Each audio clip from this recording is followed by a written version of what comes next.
கிருஷ்ணகிரி அருகே மாணவிகள் பலாத்கார சம்பவத்தில் முன்னாள் நாம் தமிழ் கட்சி நிர்வாகி உள்ளிட்ட மேலும் 2 பேர் கைது செய்யப்பட்டுள்ளனர்.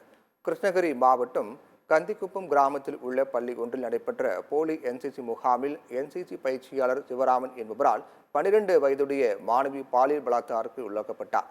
மேலும் 13 மாணவிகள் பாலியல் தொந்தரவுக்கு உள்ளானார்கள்.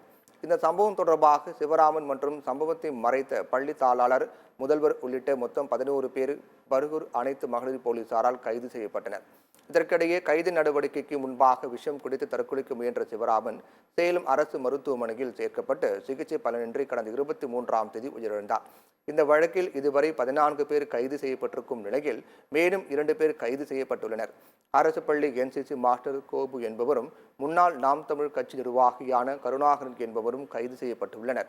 முக்கிய குற்றவாளியான மறைந்த சிவராமனின் அலுவலக சிசிடிவி காட்சிகளின் ஹார்ட் டிஸ்கை எரித்ததற்காக கருணாகரனை சிறப்பு புலனாய்வு போலீசார் கைது செய்தனர்.